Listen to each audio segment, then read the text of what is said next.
3 দিন লা ইলাহা ইল্লা আনতা সুবহানাকা ইন্নী কুনতু মিনাজ জালিমিন এর আমল করে দেখুন। দীর্ঘদিন আটকে থাকা কাজ বা বিপদে আটকে আছেন, দীর্ঘদিন বিপদে আটকে আছেন, বিপদ দূর হচ্ছে না, তো এই দোয়ার আমল একবার করে দেখুন। প্রিয় ভাই, যে কোনো মুসলিম এই দোয়া পড়লে আল্লাহ কবুল করেন। তো আমি সর্বপ্রথম একটি হাদিস দিয়ে শুরু করব, যে হাদিসে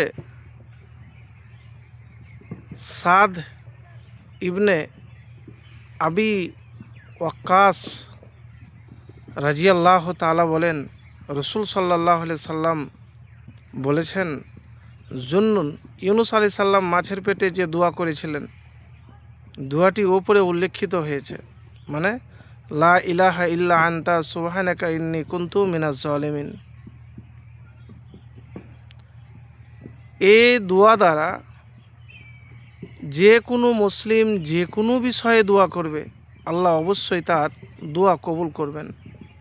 তিরমিজি শরীফ 3505 নম্বর হাদিস।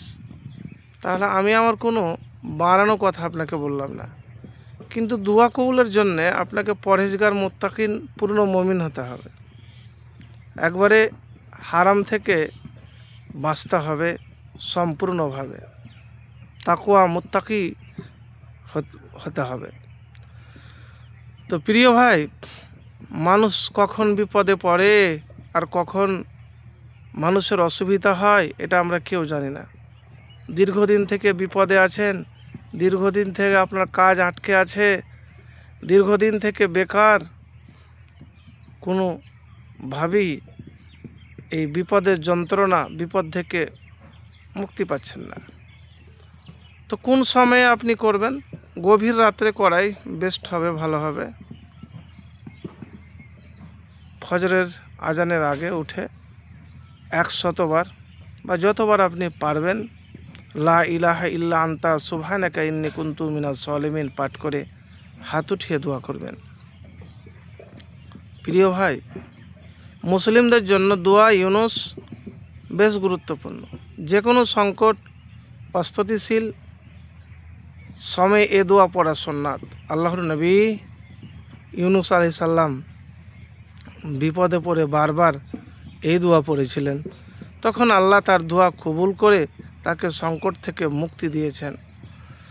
তো লম্বা ঘটনা আছে, আমি অত বলবো না, এতটুকুন যে দিনে চলতে ফিরতে দুরূদ শরীফ আর দোয়া ইউনুস পাঠ করবেন।